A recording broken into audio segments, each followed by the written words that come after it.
আসসালামু আলাইকুম। আশা করছি যে যার অবস্থান থেকে সুস্থ ভালো আছেন। আলহামদুলিল্লাহ আমরাও বেশ ভালো আছি। প্রথমেই আমি সরি চেয়ে নিচ্ছি আমার প্রিয় ভাই বোন, বন্ধু, দাদা দিদিদের কাছে আমি যাদের ভিডিও গতকাল দেখে নিতে পারিনি। জীবনে চলার পথে মাঝে মাঝে হোঁচট খেতে হয়, থমকে যেতে হয়, ছন্দপতন হয়। তেমনি কোনো কারণে আমি গতকাল কারো ভিডিও দেখে নিতে পারিনি বা আজকেও নতুন কোনো ভিডিও শেয়ার করতে পারছি না। এটা বেশ পুরনো ভিডিও। ঈদের পরের দিন ঢাকা ভার্সিটির কলা ভবনের সামনে চলে এসেছিলাম। এই গাছটা দেখে অনেকেই জায়গাটা চিনে গেছেন এবং আমি চারপাশটা একটু ভালোভাবে দেখিয়ে দিব যাতে কেউ যদি ইচ্ছে করেন চলে আসতে পারেন। একদম ফাঁকা ছিল রাস্তাটা ঈদের পরের দিন। এই সময় কিন্তু ঢাকা শহরে ঘোরাঘুরি করতে বেশ মজার। রাস্তায় কোনো জ্যাম থাকে না। এই যে এখানে একটা রিক্সা থামলেন, উনিও এসেছেন আমাদের মতো এই ভাইরাল মামার আম ভর্তা খেয়ে নিতে। এই মামার আম ভর্তা কিন্তু ভীষণ ভাইরাল। অনেক দূর দূর থেকে লোক আসে ওনার আম ভর্তা খেয়ে নিতে।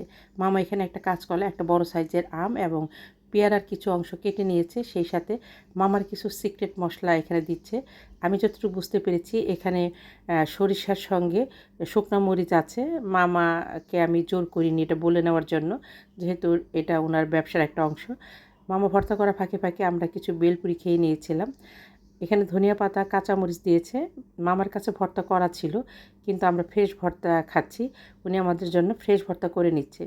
এই ভর্তাতে মামা একটা আমের সঙ্গে একটা কাঁচকলা এবং পেয়ারার কিছু অংশ, বেশ পরিমাণে তেঁতুল, ধনিয়া পাতা, কাঁচামরিচ, কাসন্ত, লবণ, চিনি এবং ওনার সিক্রেট মশলাটা ব্যবহার করেছেন। এটাকে খুব ভালোভাবে উনি এইভাবে ছেঁচে নিচ্ছেন। ভর্তাটা খেতে কিন্তু ভীষণ ভালো লাগে এবং উনি আমাদেরকে মাঝে মাঝে দেখাচ্ছিলেন ঝাল মশলাটা আরও দিবে কিনা। আমি মামার কাছ থেকে এরকম একটা কাসন্ত নিয়ে এসেছি। আমার যে সকল বন্ধুরা তিল্লুবার হেসেলকে সাবস্ক্রাইব করে পাশে আছেন তাদেরকে অসংখ্য ধন্যবাদ। আর যে সকল বন্ধুরা আমার রেসিপিগুলো দেখছেন এখনও সাবস্ক্রাইব করেননি, প্লিজ দেখতে দেখতে সাবস্ক্রাইব করে দিবেন। সেই সাথে আপনাদের মূল্যবান লাইকটা দিতে ভুলবেন না। আপনার একটা লাইক আমাকে এগিয়ে যেতে অনেকটা সাহায্য করবে। প্লিজ লাইকটা দিয়ে নেওয়ার অনুরোধ রইল। মামা কিন্তু অনেক সময় নিয়ে আমটাকে ভর্তা করে নিয়েছে। এটা বেশ সময় লাগে। খুব ভালোভাবে ছেঁচে মিশিয়ে নিয়েছে। চারপাশটা দেখেন অনেক সুন্দর, খুব নিরিবিলি ছিল। এখানে আমরা বেশ কিছুটা সময় কাটিয়েছি। মামা এরকম একটা গ্লাসে ভর্তাগুলো দিচ্ছিল। বা ভর্তার পরিমাণ কিন্তু অনেক। এক একটা গ্লাস ভর্তার দাম নিয়েছিল 30 টাকা করে। আমরা পুরোটা ভর্তাই ওখানে বসে খেয়ে নিয়েছি এবং কিছু ভর্তা আমরা বাসার জন্য পার্সেল এনেছিলাম।